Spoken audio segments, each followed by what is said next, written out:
더 많은 사람들이 당신의 이야기를 들을 수 있도록 민중의 소리를 후원해주세요. 가장 감동스러운 방송이 지금 시작됩니다. 한국의 대표 진보 언론 민중의 소리 1661-0451 1661-0451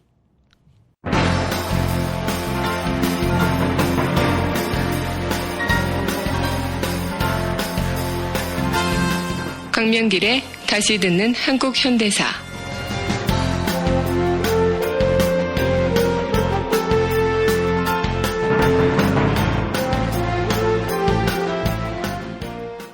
제29강 총독부는 어떻게 친일파를 키웠나.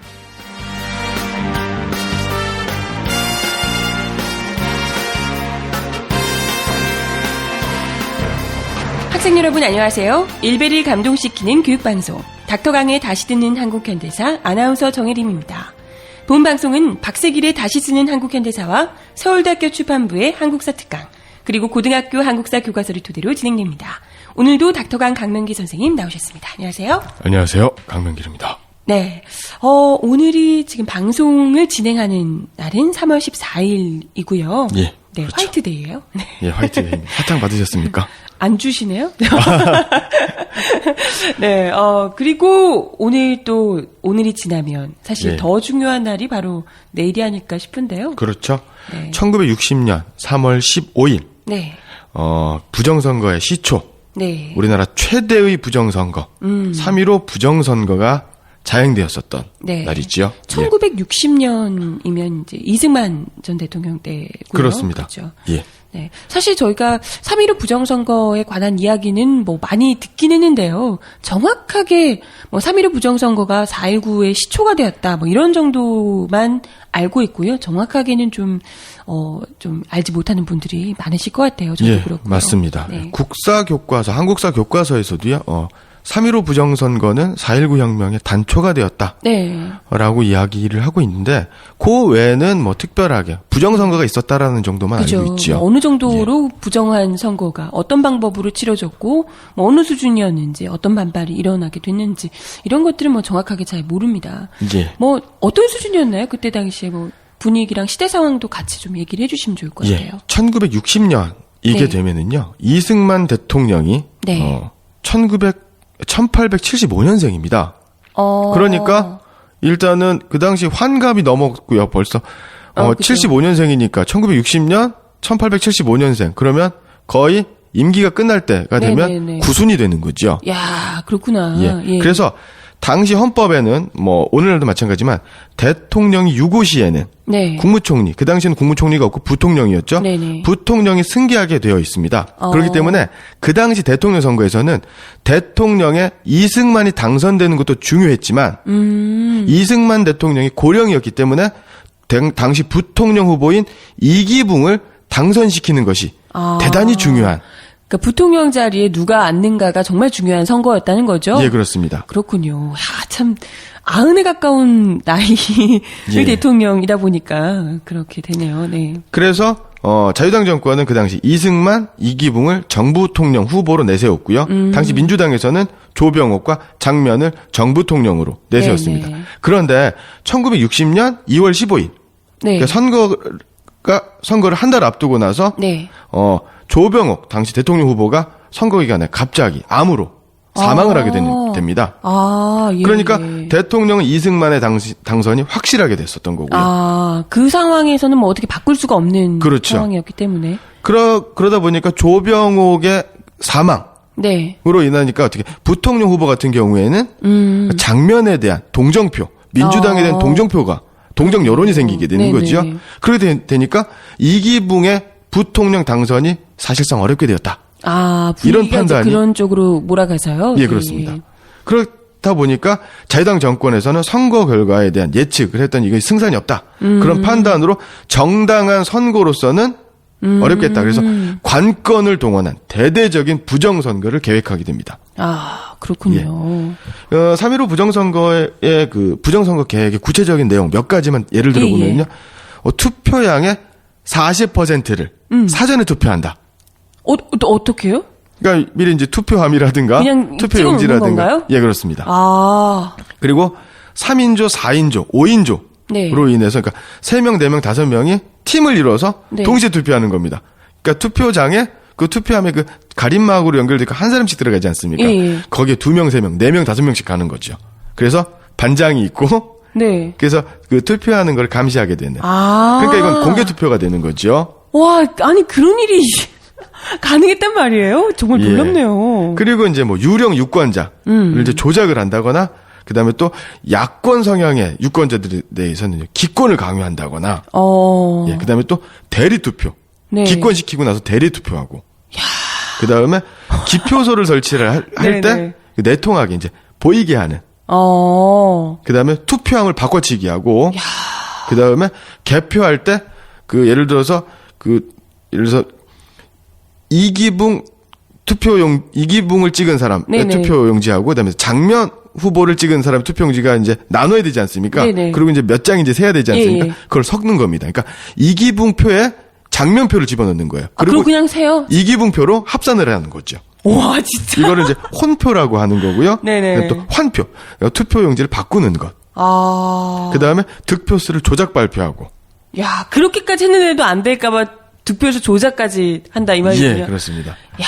근데 여기 이제 대부분 공공연한 비밀이었지만 네네. 뭐 대부분 알만한 사람 다 아는 거죠. 그런데 그렇죠. 그것이 이제 증거가 나와서 이제 공개가 돼야 되는데 한 말단 경찰관이 부정선거 지령서라고 하는 네. 중앙정부에서 네. 그 내려오는 부정선거 지령서 사본을 민주당에 제공을 합니다. 아. 이름으로써 이제 사건의 전말이 구체적인 증거가 야. 폭로가 되게 되는 내부 거죠. 고발자였군요. 그 경찰이 예. 그러니까 이런 식으로 부정선거를 저지르라는 지침이 내려온 것을 폭로를 했다 이 말씀이신 거죠? 예, 맞습니다. 야, 참 어마어마하네요. 예. 그래서 이 부정선거, 네. 3.15 부정선거의 결과로 이승만 후보가 88.7%의 득표. 그 다음에 이기붕 후보가 79%의 득표로 당선이 네. 되는 거죠. 아, 그렇군요. 예. 그러니까 대다수 국민들은 선거 결과를 인정할 수가 없는 겁니다. 그죠. 그리고 부정선거가 또 폭로가 되니까 전국적인 부정선거, 항의 시위, 선거 무효, 항의 시위가 일어나게 되는 거죠. 네네. 그러한 과정에서 우리가 잘 알고 있는 그 당시 학생이었던 김주열 군이 네네. 항의 시위 도중에 경찰의 발포로 인해서 체류탄이 네. 눈에 박힌 채 마산 앞바다에 주검으로 떠오르게 되는 거죠. 아, 정말. 그래서 끔찍합니다. 예. 이 선거가 바로 이 부정선거가 바로 4.19 혁명의 도화선이 되었고 선거는 국회에서 무효 처리되었던 것이죠. 네. 아, 그러면 그때 국민들을 향해서 뭐 총을 쏘거나 한 건가요? 예, 맞습니다. 아, 정말요? 예, 이 당시에 그 3월 18일인가요? 네. 3.15 부정선거가 일어나고 이기붕 네. 후보가 이제 당선 공고가 나지 않습니까? 네, 네. 그러면서 이제 기자회견을 하게 됩니다. 네. 그랬더니 기자들이 이 부정선거 문제 있는 거 아니냐? 그다음에 또 이 발포 명령을 한 거 시민들을 상대로 발포하는 게 말이 되느냐? 네네. 그래서 경찰의 어떤 강경 진압과 총기 사용에 대해서 기자들이 이제 그 질문을 하게 됩니다. 그랬더니 예. 이기붕의 대답이 대단히 왜요? 뭐라고 했는데요? 총은 쏘라고 준 것 아니냐? 이런 막말을 하게 되는 거죠. 쏘라, 시민들을 향해서 쏘라 이 얘기군요. 예, 그렇습니다. 와, 참, 그때 만약에 이 4.19 혁명이 일어나서 뒤집어지지 않았더라면 예. 정말 끔찍하네요. 그런 사람이 이 이승만 대통령을 이어서 만약에 대통령이 또 됐다면 예. 진짜 끔찍하네요. 예. 예. 그래서 그 자유당 후보의 투표율이 뭐 거의 뭐 90% 이상이 되는 거지요. 네. 그러면서 뭐 그 당시에 뭐 야당 참관인들이 그 개표 현장 그다음에 네네. 또 투표 현장에 참석하지 못하게 쫓아내기도 하고 경찰을 동원해서 이렇게 와. 하기도 하고 그래서 그 이 마산이라고 하는 게 지금 시도가 이제 통합이 돼가지고 지금은 창원시가 되는 거죠. 네네. 그래서 이 당시 대규모 시위가 일어났는데 대규모 시위에서 경찰이 실탄 발포 그래서 최소한 네. 8명이 사망하고 72명이 총상을 입는 거죠. 정말 이로 대단하네요. 인해서 대규모의 시위가 발생을 하게 되는 거고 결국 4월 26일 이승만 대통령은 하야 성명을 발표하고 네. 자유당 정권은 붕괴가 되는. 예. 예. 참 놀랍습니다. 우리가 부정선거라고 얘기했지만 이렇게까지 그 세세한 계획들 이런 것들 찾아보니까 예. 야 이렇게까지 노골적으로도 할 수가 있군요. 예, 그렇습니다. 와, 참 하긴 그- 이 부정선거 그때만 이제 그친 게 아니라 이후에도 참 최근에도 부정선거 논란이 또 있기도 했었는데. 그렇죠. 아무리 그래도 근데 지금으로서는 상상하기가 어려운 정도 수준이네요. 그때는. 확실히. 그러니까 뭐 할 수 있는 모든 부정한 방법은 다 네. 동원했다. 그럴 거면 선거를 왜 하는가 싶기도 하고요. 근데 여기서 좀 우리가 좀 주목해야 되는 네네. 게 보통 우리가 보통 4월 19일 지금 네. 수유리에 가면 4.19 예. 공원이 있지 않습니까? 네네. 그 4.19 혁명이 일어나기 전날 4월 18일 날 네. 그 고려대학교 학생 데모대 피습 사건이라는 것도 일어나게 되거든요. 예. 그게 뭐예요? 이게 뭐냐면 보통의 그때 이제 청년 학생들, 네네. 대학생들이 이제 중심이 돼서 데모가 많이 일어나고요. 네. 중고생들, 심지어 초등학생들까지 우리 형들을 죽이지 네. 마라. 이게 데모에 앞장서게 됩니다. 네네. 근데 그래서 많은 사람들이 네. 4월 19일을 혁명의 기념일로 이제 기억을 하고 있지 않습니까? 예, 예. 그런데 이제 고려대학교는 아니다. 4월 18일이다. 왜냐하면 고려대 학생들이 데모를 4월 18일 날 했거든요. 그렇군요. 예. 근데 우리 아까 말씀드렸던 것처럼 이런 강경 진압에 네네. 정부의 강경 진압에 경찰이 동원되고 경찰 총기 발표가 되지 않습니까? 그렇죠. 이때는 그 정치 깡패들 도 동원이 됩니다. 이 고려대학교 학생 데모를 진압을 하기 위해서. 경찰이 아니라? 예, 그렇습니다. 유명한 사람이 바로 이제 유지광, 그다음에 임화수. 우리 뭐 예전에 그 드라마에서 많이 나왔지만 이 정치 깡패 폭력배들 있지 않습니까? 이런 사람들 100여 명의 습격을 받아서 20여 명의 학생들이 20여 명의 학생들이 100여 명의 습격을 받아요? 예, 그렇습니다. 세상에. 아니요. 그러니까 20여 명의 학생들이 100여 명의 정치 깡패들에 의해서 이제 다치게 되는 거죠. 다치게 됐다. 예, 그렇습니다. 근데 이 다친 게 그냥 얼굴 좀 다치고 이런 정도가 아닐 텐데요. 그렇습니다. 분명 정치 깡패 이렇게 할 그렇죠. 뭐 정도면 쇠파이프, 몽둥이 이런 게 네네. 동원이 됐었던 거겠죠. 거의 반죽은 만들어 놓지 않았을까 싶습니다. 예. 그렇군요. 그래서 그 5.16 군사반란, 네네. 쿠데타가 일어났을 때 그 정치 깡패들, 네. 사회정화 차원에서 이 사람들이 그 목에다가 편말, 저는 깡패입니다. 이런 편말을 들고 그 이제 길거리로 나서 뭐 이런 것들을 이제 보여주기식으로 군사 정권을 네네네. 그러니까 미화하는 뭐 이러한 것으로도 이제 이용이 되기도 했었던 것이고요. 예. 그렇군요. 네, 아무튼 4.19 혁명의 신호탄이 됐던 1960년에 3.15 부정선거에 대해서 이야기 좀 나눠봤습니다. 어찌됐건 부정선거라는 것을 국민들이 인지하고 있는 상황에서는 이걸 분명히 바로잡는 것이 꼭 필요합니다. 예, 맞습니다. 그래야지만 또 다른 똑같은 일이 발생하지 않고요. 예. 예. 어찌 보면 생각을 해보면 그 이승만 그 광복 이후 네네. 대한민국 정부가 수립되고 나서 이승만의 장기 독재에서 정상적인 대통령 선거는 이루어진 적이 없습니다. 네네. 그렇죠? 그러고 나서 4.19 혁명이 일어나서 민주적인 정부가 잠깐 있었지만 그렇죠. 1년이 채 안 되어서 바로 5.16 군사반란, 군사 그렇죠. 쿠데타로 인한 박정희 유신 독재 18년이 있었던 거고요. 그렇죠. 그 이후에 12.6 사건이 네. 일어나고 나서 박정희 대통령이 피살되고 네. 바로 전두환 노태우의 군사 독재가 또 이루어지지 않았습니까? 그렇죠. 참 긴 세월입니다. 그리고 나서 김대중 노무현 정부에 이르러서 네. 그 김대중 정부와 노무현 정부의 공과를 떠나더라도 네. 국민의 힘으로 투표를 했었던 그죠. 그래서 대표제를 뽑았었던 건 딱 2번밖에 없었습니다. 그 김영삼 이후에. 정부. 그렇죠. 김영삼. 네. 그다음 하지만 이 김영삼 정부도요. 네. 노태우와 전두환 정부를 계승한 정부 아닙니까? 그러니까 대통령만 김영삼이었지. 네네. 실제로 그 당시에도 하나회가 있었던 것이고요. 네네. 군부, 그다음에 또 민정당이라든가 이러한 수구 세력들에 네네. 의해서 정권이 유지되었기 때문에 네. 진정한 의미의 민주정부다라고 보기는 어려웠다라는 네네. 거죠. 네. 그러니까 광복 이후 2013년까지 약 70년, 80년이 되는 시간 동안 국민의 힘으로 국민의 대표자 대통령을 뽑았었던 적은 네. 몇 번 되지 않았다라는 겁니다. 그죠. 제대로 그것도 관권 선거라든지 이런 부정한 방법으로 선거가 치러지거나 그러지 않았던 예. 거의 유일한 2건밖에 되지 않는다. 예, 맞습니다. 생각이 듭니다. 참 이게 계속해서 갔어야 되는데 그 2번이 명백을 또 이어지지 못해서 지금도 부정선거 논란이 또다시 2014년에도 나오고 있네요. 참. 아무튼 3.15 부정선거 이야기를 함께 해봤습니다. 지금 여러분께서는 강명길의 다시 듣는 한국 현대사를 듣고 계십니다. 네.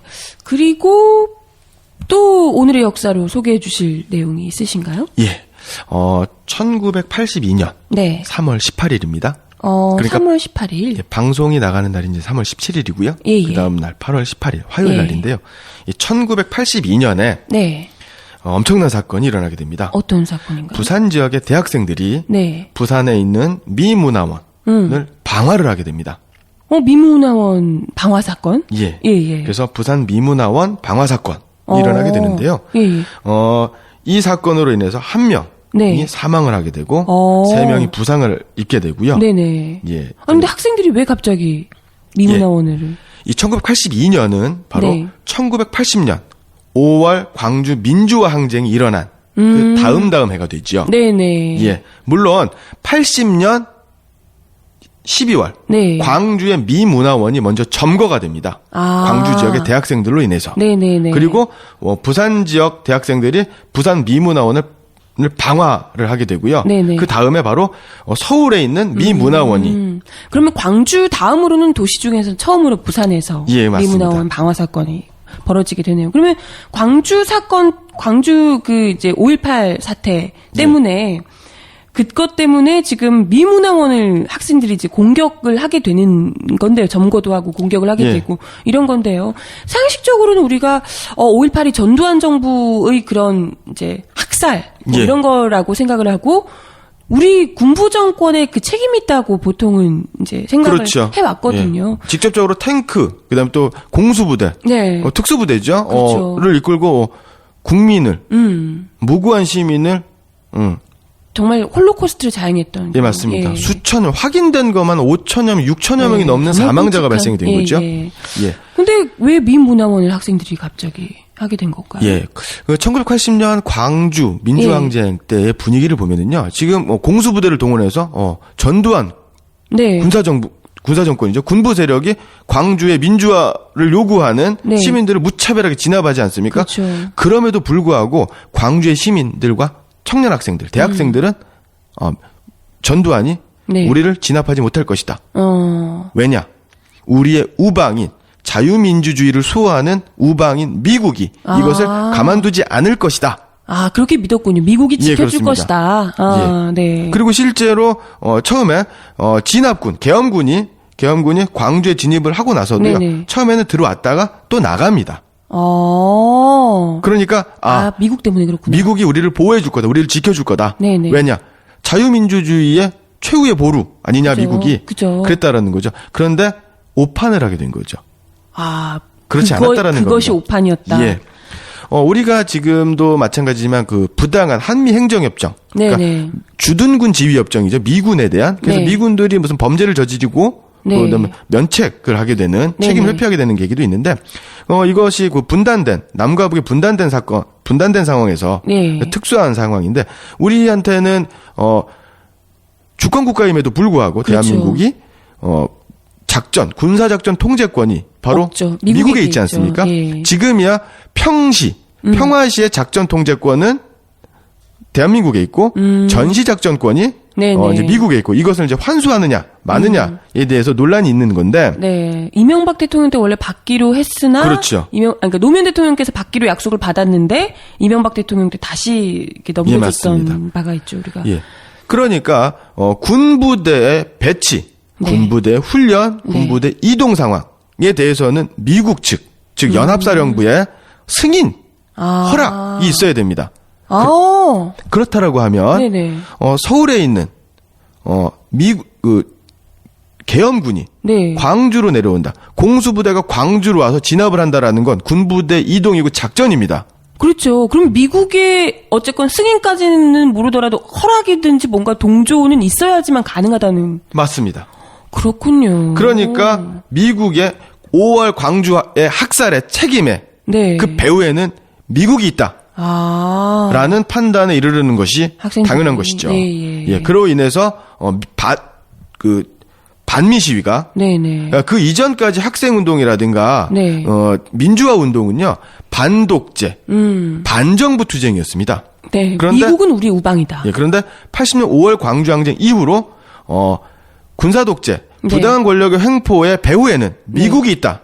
그래서 반미 투쟁, 반미 시위가 확산되는 계기가 바로 지금 오늘 말씀드리려고 하는 네. 부산 미문화원 방화 사건이 되는 거죠. 아, 그렇군요. 아, 그 이전에는 학생들이 미국을 우리의 우방이라고 생각했다는 것도 참 신기한데요. 어쨌든 그 사건을 계기로 민낯을 어쩌면 보게 된 거네요. 예, 맞습니다. 예. 그러니까 이제 그 이후부터는 이제 그 정부라든가 네. 뭐 국정원, 안기부였죠 그때는. 그다음에 뭐 공안 검찰, 네. 검찰과 경찰은 이러한 청년 학생들의 반미 시위를 빨갱이의 소행이다.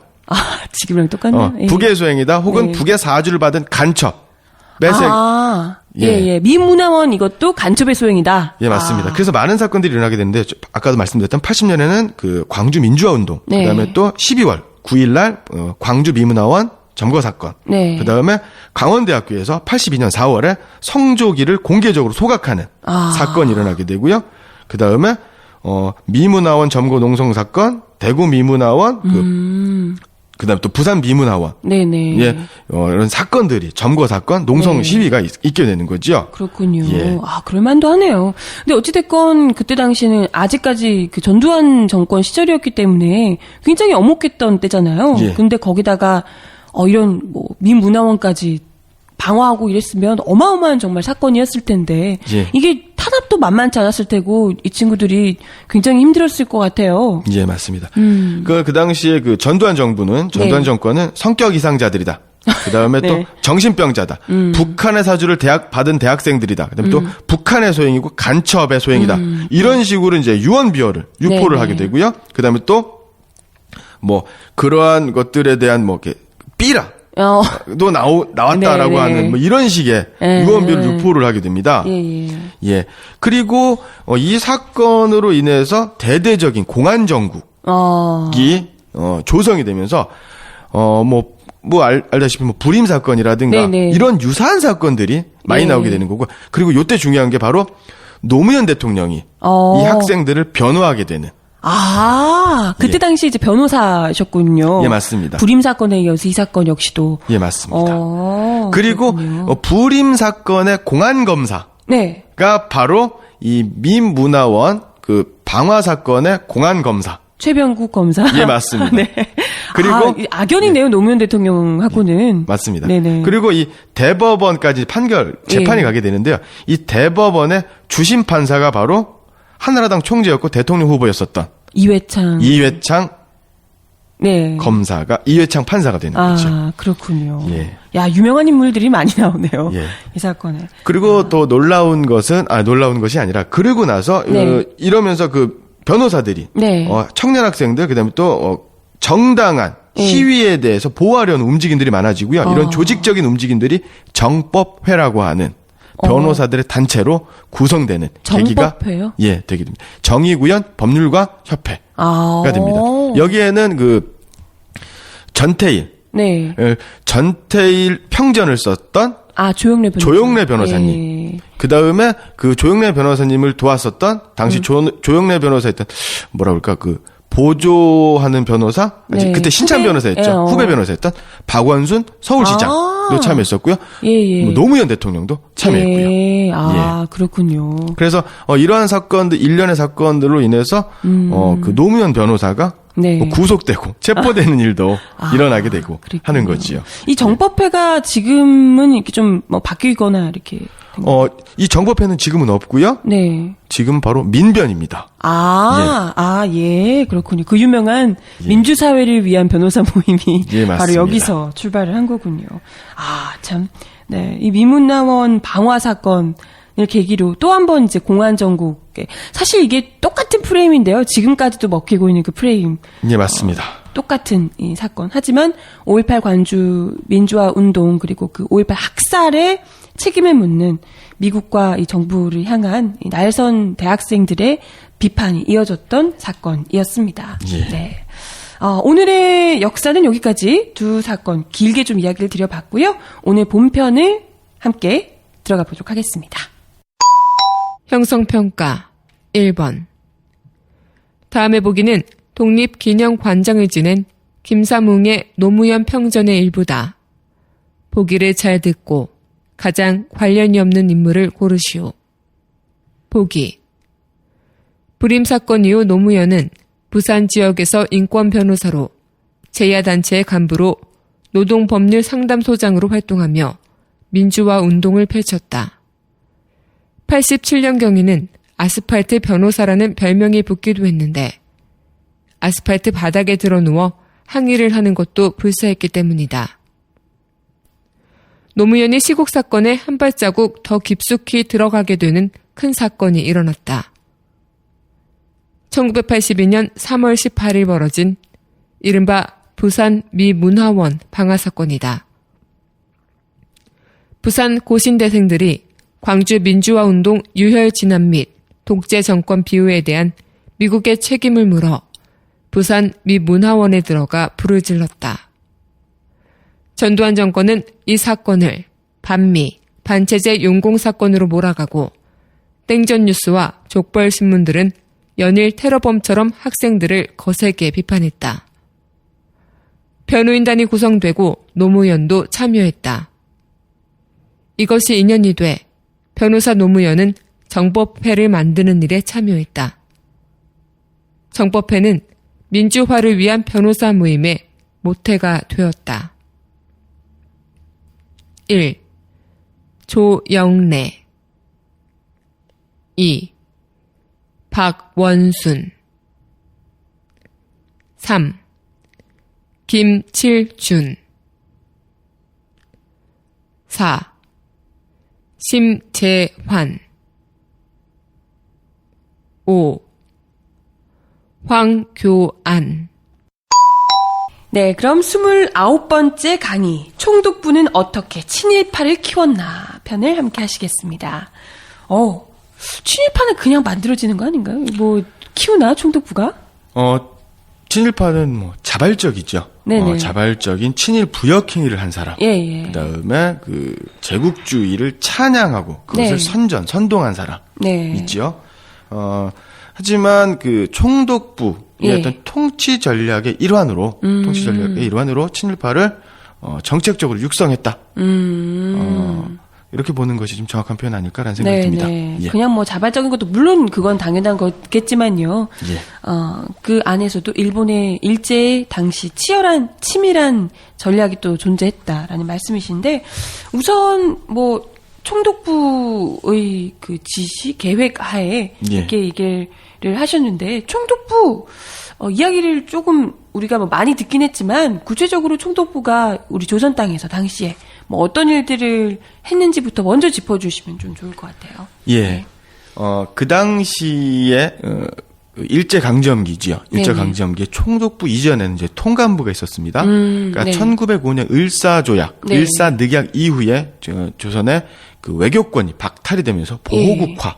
예. 근데 보호국이라는 게 뭐 일제가 우리나라를 어떻게 보호를 해줍니까?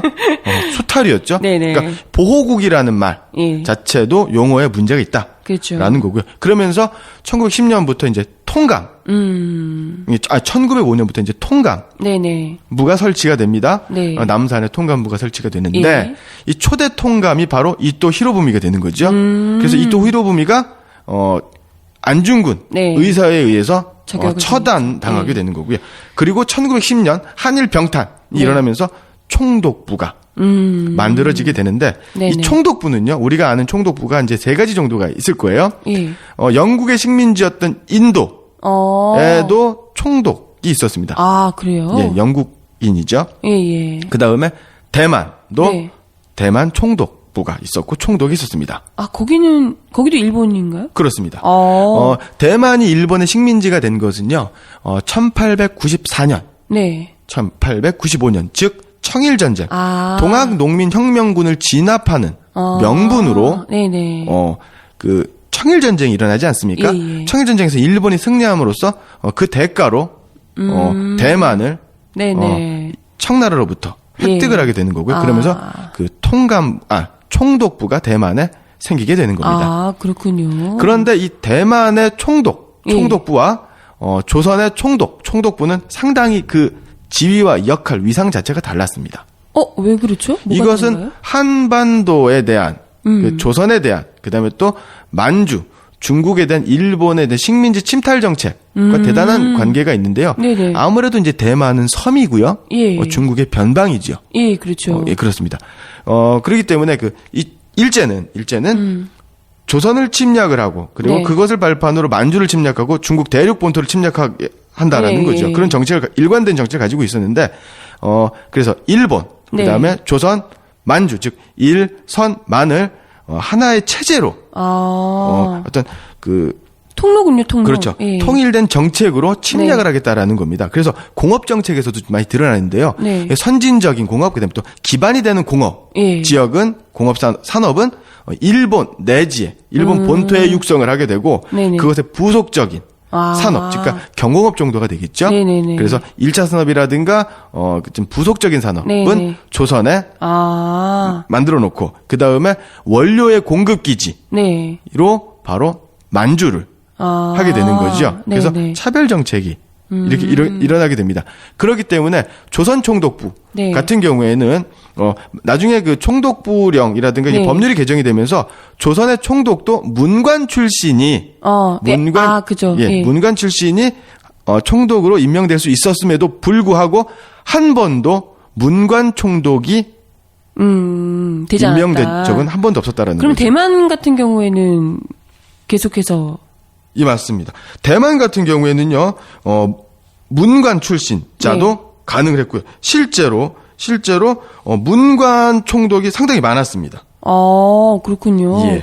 그러면 일본 입장에서는 약간 대만 같은 경우에는 조금 더 중요도를 달리 했고, 예. 조선을 가장 중요한 식민지로 삼고 있었다, 이렇게 볼 수가 있겠네요. 더 집요한 정책들. 예, 맞습니다. 네. 그래서 그 일제 강점기, 일본이 그 조선을 식민지로 통치한 35년 동안 네. 8명의 조선 총독이 있었는데요. 그 중에 네. 7명은 육군 대장 출신입니다. 한 명만 해군 대장 출신, 즉 모두 군인 출신입니다. 그렇군요. 네. 그리고 같은 기간에 15명의 대만 총독 가운데 9명이 문관 출신입니다.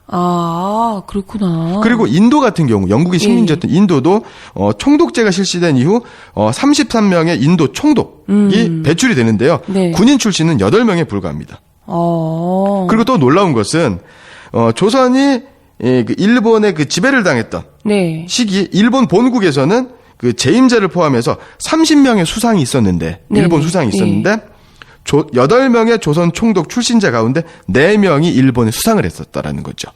그러니까 조선 총독은 네. 단순하게 조선의 그 통치자로서의 네. 역할만 하는 것이 아니라 일본 정부의 주요 아주 굉장히 핵심적인 역할을 수행했었던 것이라는 거죠. 그럼 총독부라는 그 조선에서의 총독부 총독이라는 것은 정말 일본 내에서도 어마어마한 지위에 있는 사람, 권력이 있는 사람만 된다는 거네요. 맞습니다. 그 15명의 대만 총독 가운데서요. 그 일본 내각에 수상이 된 사람은 한 명도 없었습니다. 예. 그만큼 일본이 조선의 침략을 얼마나 중요하게 생각을 했는지 그걸 위해서 여기서 잘 공을 세우면 이제 중요한 위치에도 더 오르고 심지어 하는 어떤 예. 총독 같은 경우는 그 아베 신조 네. 의 외할아버지 있죠? 네. 기시노부스케 네네. 같은 사람은요.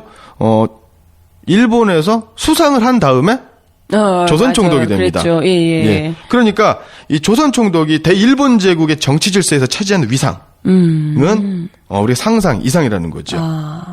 그만큼 그렇기 때문에 이 총독부, 조선에 있던 총독부에서 내려오는 정책들이 얼마나 또 치밀하게 고민을 해서 예. 계획적으로 맞습니다. 우리 식민지 지배를 했었는지 잘 알 수 있을 것 같습니다. 예. 예. 이 일대 총독이 바로 이제 데라우치 총독이지요. 네. 데라우치 총독 같은 경우에는 당시 일본에서는 조선 왕이다라고 불렀습니다. 조선 왕이다. 예. 아예 이제 뭐 이게 밑에 일은 이런 게 아니고 아예 조선 왕이다. 예. 그런 위상을 직접적으로 말씀을 드리면 네. 보통 총독, 대만 총독도 마찬가지고 영국의 식민지였었던 그 인도 총독도 네네. 마찬가지인데요. 그 정책의 어떤 보고는 네. 바로 내각의 수상. 그렇죠. 정치 지도자에게 하게 되겠죠. 예. 그런데 조선 총독은 천황 직속입니다. 그래서 필요한 상황이 있으면 내각의 수상을 거쳐서 천황에게 직접 상주라고 하는 것은 직접 보고한다. 네네. 라는 겁니다. 그리고 대만 총독 같은 경우는 수상 일본 내각을 네네. 거쳐야만 되는 거예요. 예. 그러니까 일본 내각의 지배를 받던 예. 곳이고 대만 같은 경우에는 그러나 조선 총독은 조선은? 그렇지 않았다는 거죠. 즉 수상의 감독을 받지 않고, 그러니까 일본 내각의 감독을 받지 않고 제국회의에 나가서, 그러니까 일본 내각에 나가서 보고할 의무, 답변할 의무도 없고 오직 일본 야. 천왕에게만 책임질 야. 의무가 있었다라는 거죠. 예, 그리고 그만큼 일본 내각은 조선 총독부에 대해서 그 보위 보좌해주고 지원해줄 의무는 있었지만 감독할 권한 자체가 없었던 겁니다. 그래서 일본군이 조선군, 네. 그 조선에 주도됐던 주차군이라고 하는데 네. 조선군에 대한 통수권까지 또 그 조선 총독이 가지고 있었다라는 겁니다. 즉 그러니까 치안 유지, 네, 네. 그다음에 국방, 네. 그다음에 심지어는 그 법령 제정권도 있었습니다. 그러니까 네. 입법, 사법, 행정의 모든 권한을 총독이 가지고 있었다. 조선 왕이라고 할 만하네요. 네, 맞습니다. 예. 하지만 중요한 건 그 조선 왕이 진짜 조선인 왕이 아니라 일본인을 천황의 부하로서 내려보내서 조선 왕으로 군림하고 있었다는 게 문제인데요. 예. 그러다 보니까 이 조선 총독부가 직접 통치하고 지배하는 이 조선의 이 상황이 얼마나 힘들게 돌아갔을지도 또 가늠하게 되네요. 여기에 집중을 하고 있으니까요. 그만큼. 맞습니다. 네. 그래서 물론 이제 3.1운동 이후에, 3.1 만세 시위 이후, 그 다음에 또 1937년 중일전쟁 이후에, 네. 그 총독부에 대한 것들이 정책이라든가 법령이 약간 개정이 되거나 변화되는 네, 부분이 네. 있었지만, 그만큼 조선 총독이 일본의 식민지배에 네. 갖고 있는 위상은 예. 대단했다라는 걸 알 수 있는 겁니다. 또 여기서 잘해야지 그만큼 그 본국에서도 좀 자신의 위상이 높아지고 이런 거기 때문에 여기 온 것도 대단하겠지만 일본 내에서는 여기서 또 자신의 한층 더 업그레이드된 그리고 천황한테 얼마나 본인이 인정을 받는가 이게 또 이제 바로 직결되는 문제이기 때문에 그만큼 더 이 치밀하게 조선을 지배하고 통치하고 할 수밖에 없었을 것 같습니다. 맞습니다. 전 시간에도 이제 제가 많이 말씀드렸었던 것처럼 네. 일본의 조선 통치 전략, 네네. 식민지배 전략은 한 세 가지의 시기로 예. 나눠질 수 있는데요. 1910년부터 예. 19년까지 3.1 만세 시위가 네. 일어나기 전까지가 바로 이제 무단 통치, 헌병 경찰 통치가 되는 거예요. 그렇죠. 그러다 보니까 대단히 강압적이고 네. 폭력적인 방법으로 조선 민중들을 지배하는 네네. 탄압하는 정책이 자행이 되는 거죠. 그만큼 반발이 거세 예. 이렇죠. 그러니까 뭐, 그 학교 선생들도 칼을 차고 수업을 하고 제복을 입고 네네. 순사뿐만 아니라 네. 그러다 보니까 조선 민중의 저항이 폭발적으로 증가를 하게 됩니다. 네. 항일 정신이. 네네. 그래서 3.1 만세 시위가 일어나니까 기존과 같은 강압적인 통치 방법으로는 네. 조선에 대한 효율적인 통치 지배가 어렵다라는 네. 판단이 일어나게 되는 거죠. 영구 지배를 하기 위한 계획을 세우게 된다는 말씀이시죠? 예, 맞습니다. 네. 그래서 1919년 3.1 만세 시위가 그 일본의 통치 질서를 바꾸게 되는 네. 즉, 중요한 계기가 되네요. 문화 정치라고 하죠. 예. 그래서 교묘한 예. 통치 전략을 가져가게 되는데 이것이 바로 오늘 말씀드릴 주요 핵심 내용인 친일파를 조직적으로 육성하고 그다음에 많은 그 반일, 네. 항일 지식인들을 회유하고 협박함으로 인해서 변절하도록 만드는. 그렇죠. 네. 친일파로 네. 만들게 되는. 네네. 그러니까 우리 민족대표 33인 가운데서 최린이라든가 네. 뭐 최남선이라든가 예. 그다음에 또 기미독립선언서를 교정을 봤었던 춘원 이광수라고 네. 하는 사람들이 그 경찰서 그에 들락날락하면서 네. 일제의 고도의 회유 전략에 네. 말려들면서 친일의 길로 변절의 길로 접어들게 되는 거죠. 네네. 예. 물론 그렇다고 해서 그 사람들이 책임이 없는 것은 아니겠으나 어쨌건 그것 역시도 굉장히 치밀한 전략에 따라서 일제가 친일파를 정말 전략적으로 육성을 했더라라는 예, 말씀이십니다. 맞습니다. 야, 참 이게 더 잔인하고 잔악한 방법일 것 같은데요. 예. 그리고 그러면서 그 일제는 그 친일파를 육성하게 되는데 여기에는 또 다른 것들이 있습니다. 네. 어떻게 되냐면 조선 민중들의 반감의 대상은 네. 바로 이제 일제, 즉 그렇죠. 총독부 아니겠습니까? 네네네. 일본입니다. 예. 그런데 이것을 친일 관료로 이제 돌리게 되는 겁니다. 일제가 아니라 앞잡이가 더 나빠 이런 식으로. 그렇죠. 왜냐하면 피부적으로 조선 민중들을 수탈하고 억압하는 사람들을 조선인으로 내세우게 되는 거죠. 그래서 친일 관료들을 만들게 되는데 이 대표적인 게 바로 이제 순사, 네네. 경찰이겠죠. 예. 그 다음에 고등고시라고 하는 고등문관 시험을 통해서 배출하게 된 판사, 네. 그 다음에 검사, 그다음에 변호사, 그다음에 또 군수와 같은 고위공직자들, 그리고 육군사관학교, 즉 군관학교를 졸업한 네. 일본군 장교들을 예. 조선인으로 이제 만들게 되는 겁니다. 예. 예. 아, 일부러 더 친일파를 육성을 하는 방법인가 동시에 예. 같은 조선인들끼리의 이 뭐랄까요? 이제 좀 마찰. 그렇죠. 경쟁. 예, 예. 그다음에 또 시기 질투. 네. 그다음에 조선인의 갈등을 부추기는 그렇죠. 거군요. 조선인의 네. 분노를 조선인에게 네. 돌리게 되는 민족 분열 정책이 이루어지게 되는 겁니다. 네. 예. 아, 참. 근데 사실 그때 이전까지만 해도 사실은 뭐 일본이 어떻게 보면 조선인들을 좀 이렇게 식민지로 두려고 하면서 그 안에서도 뭐 돈 많은 사람들이면 또 모를까, 원래 이제 귀족이거나 이랬으면 모를까, 예. 그냥 일반인들이 그 일제 시대에 뭐 어떻게 해가지고 성공을 하거나 이러기는 뭐 쉽지 않을 거라고 생각을 했었는데요. 예. 그게 이런 방식으로 조금이라도 길을 터주면서 친일파를 이렇게 육성하게 되는 만들게 거죠. 되는 방법. 그러니까 그 당시에 순사가 되는 것, 네. 그러니까 경찰 시험을 합격하는 것, 그다음에 또 고등고시, 고등문관 시험인데요. 네네네. 이것을 합격하는 것, 육군사관학교 합격하는 것은 바로 이제 출세의 지름길이자 친일 관료가 되는 네. 일제의 앞잡이가 되는 통로가 되는 거죠. 네. 가장 우리 민중들이 접하기 쉬웠었던 이제 순사에 대해서 간단하게 말씀드리면요. 아, 예. 그 당시는 그 1차 세계대전이 끝나면서 전후 처리 관련돼서 바로 이제 민족자결주의가 나온 거 아닙니까? 네, 그러니까 네. 전쟁이 끝나니까 세계 경제가 군수 산업이 이제 멈추게 되는 겁니다. 그러니까 실업률이 굉장히 높아집니다. 아, 먹고 살기가 힘들어진 거군요. 공황이 발생을 하는 거겠죠. 예, 예. 이러다 보니까 조선 식민지에서도 일자리가 없게 되는 겁니다. 당장에 이제 입에 풀칠할 것이 걱정인 예. 일자리도 좀 달라가 되는 거군요. 예. 그래서 그 조선 총독부의 자료를 보면은요.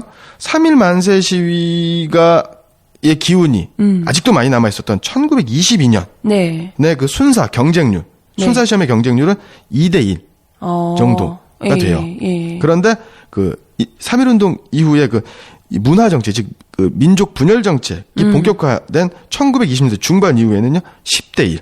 즉 856명 모집에 9,193명이 지원합니다. 이야, 어마어마하네요. 그리고 예. 1932년이 되면은요.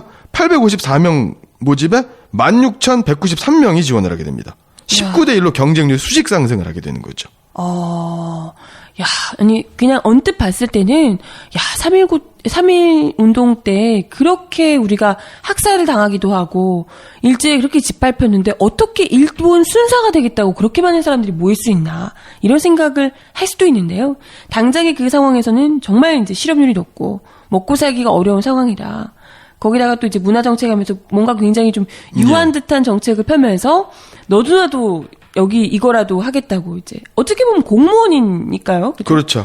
네. 오늘날하고 좀 비슷한 예, 거죠. 그러네요. 공무원을 이제 비난하고 비판하는 목소리 중에서 영혼이 없는 공무원이다, 뭐 이런 얘기도 네네. 철밥통이다 이런 얘기를 하는데 그 당시에는 조선인 우리 사회에서 네. 우리 민족들 네. 내부에서는 그 순사에 대한 이미지가 굉장히 안 좋았습니다. 그렇죠. 그럼에도 불구하고 법률로 보장된 권한 인탓에 높은 지원율을 보였던 것이고요. 이신 이제 그 당시 경제 상황과도 네. 맞물려 있다. 맞물려 있다. 예, 그리고 예. 그 당시에 그 학력 수준이 보통 이제 보통학교 졸업자들이 보통 그 순사 시험에 응시를 하게 되는데 보통학교라고 하면 뭐 초등학교, 중학교 정도의 학력 수준이었다라는 거죠. 그리고 그 당시에는요, 그 순사라고 하면은 되게 엄청난 거였습니다. 그 당시에 뭐 태형령이라는 게 있는데 이 태형이라고 하는 게 이제 때리는 겁니다. 사람을 때리는? 예. 예. 근데 태형령이라고 하는 게 소가죽인가요? 말가죽으로 된 채찍에다가 그 납으로 된 납덩어리를 매답니다. 그래서 그걸 한 10대 정도를 맞으면 이거는 뭐 그 예전에 그 무슨 뭐 그 조선시대 곤장 100대 예. 이게 장독이 올라가지고 매 맞은 독이 올라가지고요. 그 뭐 죽을 수도 있는. 그러니까 이 태형령 같은 거는 이제 직결 처분권을 주게 되는 겁니다. 순사들한테. 예. 그러니까 얼마나 무서웠겠습니까? 그러니까 일본 순사가 그 당시 뭐 처우가 좋았다, 월급이 좋았다, 뭐 이런 것은 떠나더라도, 네. 그래서 실제로 어떤 그 증언에 의하면 자기가 순사가 된 겁니다. 순사가 됐더니 요즘처럼 막 프랜카드 걸고 마을에서 잔치를 하고 사람들이 막 우러러보고 네. 그것이 겉마음하고 속마음이 같진 않았겠지만 네네. 대단히 당혹스러웠다. 놀라웠다.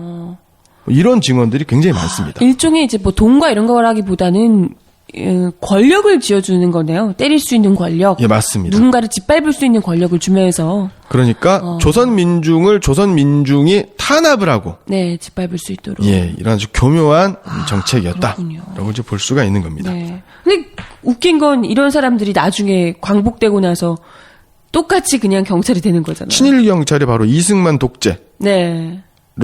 비호하는 예. 독재 권력의 하수인이 되는 네. 경우가 사실 이게 비일비재했죠. 워낙 또 많다 보니까 일본 수사들이 제대로 이게 체계 같은 게 잡혀져 있는 것이 있다 보니까 이 사람들을 다 걷어내고 이렇게 하려면 또 굉장히 노력이 필요했을 텐데요. 그걸 뭐 의지가 없었기도 했고요. 예. 이승만 정부에서 똑같이 그래서 뭐 그런 얘기들도 많더라고. 예전에 드라마로 굉장히 유명한 드라마가 있었는데 여명의 눈동자. 예, 여명의 그럴까요? 눈동자죠. 예. 예, 80년대 후반에 나왔었던 드라마죠. 일본 순사였는데 광복이 되고 났는데 똑같이 그 자리에서 똑같이 경찰을 하고 있는 모습을 보고 네가 왜 여기 있어? 뭐 이런 맞습니다. 대사를 했던. 실제로 그 반민특위가 결성이 되고 나서 반민특위 활동을 하고 아니면 또 광복 이후에 독립운동가들 중에서 많은 수가 정부의 관리로 네. 진출을 하게 됩니다. 근데 한 독립운동가의 증언에 의하면 내가 이제 출근을 하러 갔는데 네, 관료가 돼서. 네, 관료가 돼서 갔는데 나를 고문하던 순사가. 친일 경찰 순사가 네. 나와 같은 사무실에서 일을 하는 거죠. 와, 진짜 그건 정말 죽여버릴 수도 없고 그걸 어떻게? 예, 이게 이제 그 수당 정정화 선생의 그 장강일기에도 네. 장강일기에도 지금 나와 있는 부분이고요. 이런 뭐 진짜 수기라든가 끔찍하네요. 증언들은 뭐 너무나 많습니다. 야, 아니 이분들이 단지 그냥 좀 팔 좀 때리고 뭐 이런 게 아니잖아요. 고문이 사람을 죽이던 고문 하던 사람들인데 맞습니다. 얼마나 잔인하겠습니까? 대표적인 일제 시대 때 그 헌병 순사였었고 그다음에 그 광복 후에는 그 독립운동가들 반민특위를 방해했었던 그다음에 네. 또 이승만 정권의 앞잡이가 됐었던 대표적인 사람이 바로 노덕술이라고 하는 유명한 일제 시대 때 고문 경찰. 그다음에 일본 헌병 네. 만주에서 일본 헌병으로 일했었다가 네. 지금으로 따지면 뭐 기무사 보안사령부 정도가 되겠죠. 거기에 있었던 김창룡 같은 사람들. 네네. 뭐 수두룩하지요. 예. 진짜 답답하네요. 그리고 경찰이 이 정도면 다른 뭐 아까 얘기하신 판사, 판검사 이 정도 되면 난리도 아니었겠는데. 예, 맞습니다. 네. 그 당시에 일본 우리나라는 뭐 갑오개혁이라고 하는 것을 통해서 네. 뭐 신분제가 폐지되었다. 예. 라고 하죠. 하지만 일본은 신분제 사회였습니다. 일본은 천황을 네. 정점으로 해서 일본의 귀족, 화족이라고 합니다. 네. 그 다음에 사족, 우리나라로 치면 양반, 그 다음에 평민, 이렇게 4개의 신분. 네, 신분제 사회였습니다. 예. 그래서 기차가 있으면 평민들은 3등칸, 4등칸 밖엔 탈 수가 없습니다. 설국열차 같네요. 근데 이제 사족이 되면 2등칸까지 탈 수가 있는 거죠. 그 다음에 이제 1등칸은 화족이라든가 고위공직자, 최고위 공직자가 되는 거고요. 그러면 천황은 전용열차를 타겠죠. 하게 되면. 그렇군요. 예. 네네네. 예, 그렇습니다. 예, 그래서, 고위 관료가 되는. 그러니까 요즘으로 치면 고등고시, 외무고시, 네네. 사법고시, 행정고시. 네. 그럼 이제 5급 공무원이 되는 거 아닙니까? 이제 사무관, 서기관이 되는 건데. 네. 고등문관 시험이라는 게 일제강점기에 있었습니다. 예. 그래서 친일 관료, 좀 고위 관료가 되면 고위 관리가 되려면 네. 고등문관 시험. 그래서 줄여서 고등고시가 되는 거고요. 그다음에 육군사관 학교를 졸업을 해야 됩니다. 네. 그래서 소위로 임관을 해야 됩니다. 근데 그 당시의 소위하고 지금의 소위는 좀 많이 다른 겁니다. 어떻게 다른가요? 그 당시의 소위는요. 그 제국 군대입니다. 그 당시 일본은 군국주의 아닙니까? 네. 군대가 네네. 굉장히 중요한 역할을 차지하는 그렇죠. 겁니다. 그래서 지휘와 역할이 많이 달라요. 그러니까 요즘에 그 소위가 되는 방법은 육군사관학교를 나오는 방법도 있고, 네. 그다음에 또 대학교 때 이제 군사훈련을 받아서 이제 ROTC라고 하죠. 네, 학군단이 되는 방법. 그다음에 전문대학교를 나와서 3사관학교에 입학하는 방법. 그리고 지금은 없었지만 예전에는 일반 사병 출신에서 군사교육, 간부 네. 후보 교육을 받은 다음에 그 군인이 되는 네네. 장교가 되는 경우가 있었죠. 그런데 보통 그 육군사관학교를 졸업하지 않으면 지금은 많이 개선되었지만 우리나라 네. 같은 경우에는 그 당시에는 출세하기가 굉장히 어려웠습니다. 그렇죠? 아무래도 뭐 육군대장, 뭐 참모총장이 그죠. 되려면 별을 달려면 네. 일단 육사 출신이 굉장히 유리했던 것도 네, 사실이고요. 네. 예. 그 당시에는 더했죠. 예. 그래서 육사, 예. 예. 그리고 그 고등문관 시험을 합격을 하거나 육군 소위가 되면 평민의 신분에서 사족으로 양반이 되는 거군요. 그렇죠. 신분이 상승이 되면서 2등 칸을 기차에 2등 칸을 탈 수가 있는 겁니다. 야, 참 진짜. 심지어 고등문관 시험을 이제 합격한 조선인 판사가 네. 있었는데 일본인 경찰을 때립니다. 있는 자리에서 뺨을 일본인 수차례를 경찰. 때립니다. 예. 그리고 그것을 시비가 붙었는데 네네. 일본 경찰이 좀 잘못한 거예요. 그래서 때렸습니다. 네네. 식민지 사회에서 조선인이 일본인을 때린다라는 게 있을 수 없는 일이죠. 그래서 그것을 사과하러 일본인 그 상급자가 옵니다. 네네. 그래서 이 판사가 일본인 상급자에게 엄청나게 호통을 칩니다.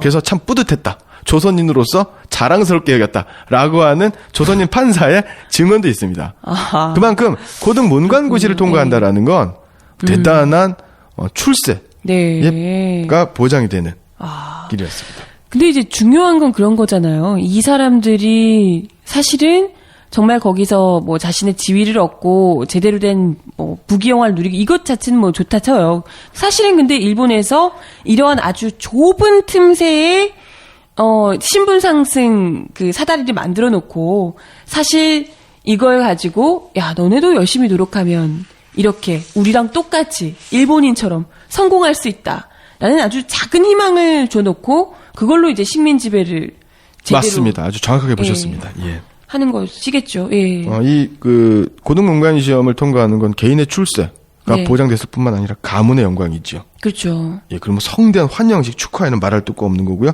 돈과 명예, 권력을 누릴 수 있었던 거고요. 그렇죠. 그 당시 재판소 서기의 월급이 네. 약 40원이었습니다. 네. 하지만 고등문관 시험을 합격을 네. 하면 바로 월급이 연봉이 약 1,000원 정도가 되는 겁니다. 그러니까 3배.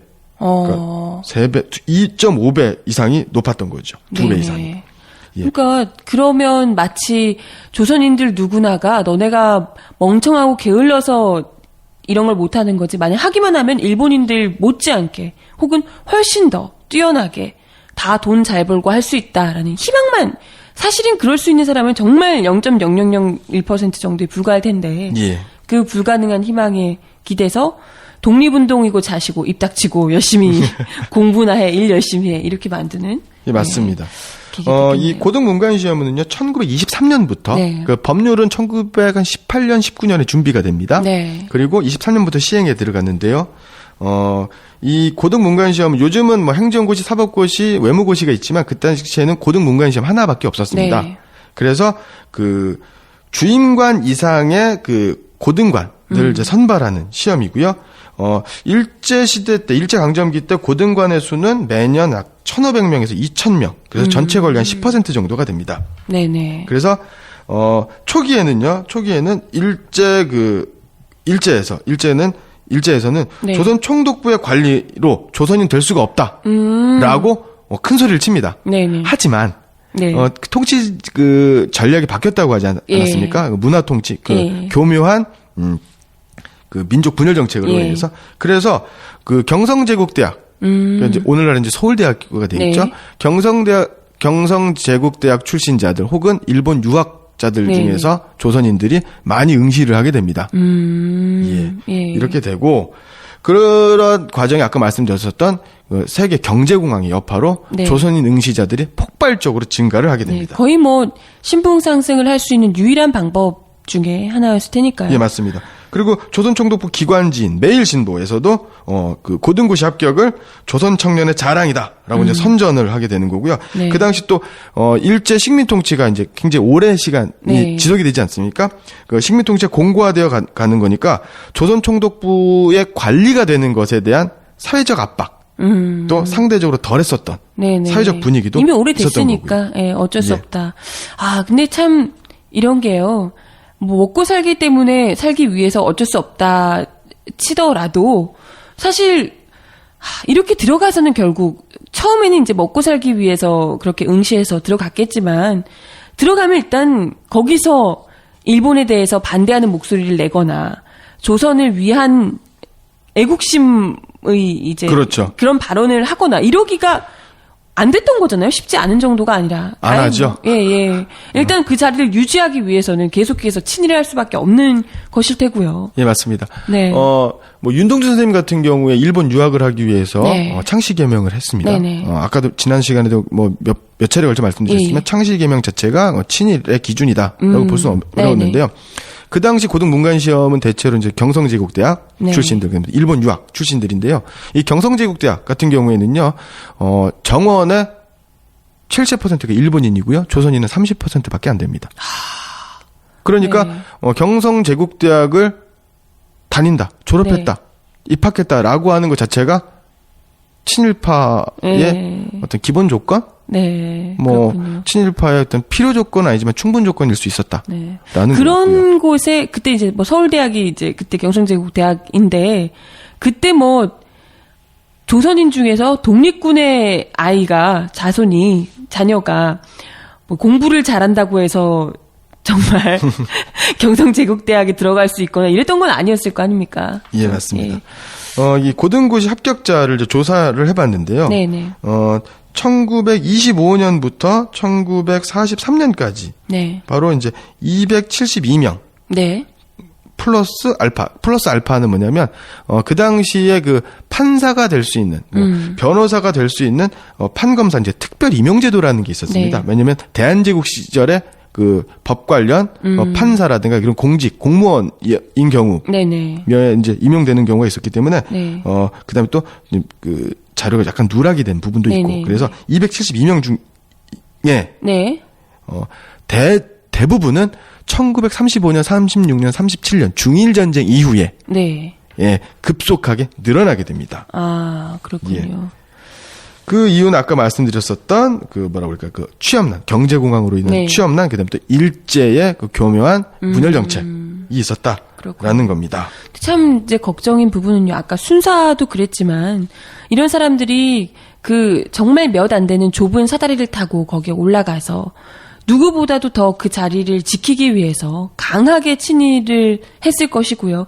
특히나 중요한 재판 같은 걸 맡고 있는 사람들이기 때문에 예. 얼마나 그 숱한 재판에서 우리 독립운동가들을 그리고 우리 조선 민중들을 위해하고 정말 이렇게 사형을 언도하고 이런 사례들이 얼마나 많았을까. 이게 딱 안 봐도 그려져요. 그렇습니다. 일단은 뭐 엄청난 특혜를 누린 네. 데다가 뭐 대표적으로 이제 특혜는 바로 이제 군대를 안 갑니다. 징용을 안 가죠. 그러니까 학병으로 끌려나가지도 않고 징병에서 면제, 징용에서 면제. 네네. 예, 이렇게 되는 거고요. 대표적인 몇몇의 사례를 통해서 네네. 이 사람들이 어떠한 네. 것들을 했는지 좀 확인을 해보면은요. 네. 조선인 출신으로 일본인도 승진하기 어렵다라는 부장판사에 오른 사람이 2명 있습니다. 오. 바로 이제 조진만. 조진만. 같은 경우에는요, 해방 이후에는 법무부 장관, 그 다음에 3대, 4대 대법원장을 지낸 사람입니다. 아, 진짜?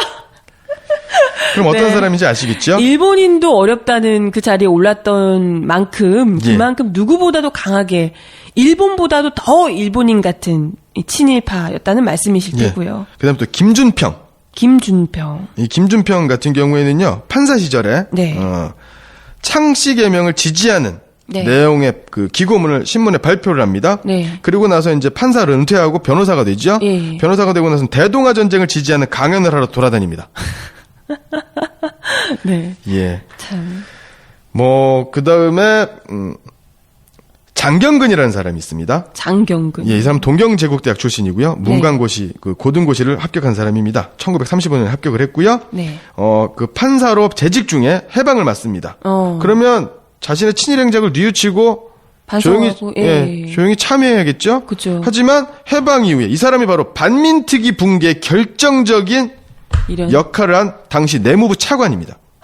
근데 그때 내무부 차관이었다는 게 이미 이런 사람은 당장에 잡혀가서 정말 반민특위에 의해서 예. 이런 사람들이야말로 없어져야 됐어야 한 사람들인데 예. 이 사람이 오히려 내무부 차관을 하고 있으면서 반민특위를 없애는 역할을 한 거군요. 예. 그리고 그 이승만의 삼선 금지 조항을 네. 삭제하는 헌법 개정안에 참여하기도 합니다. 네. 영구집권할 수 있도록. 그다음에 또 유명한 사람이 있습니다. 1937년에 합격한 민복기.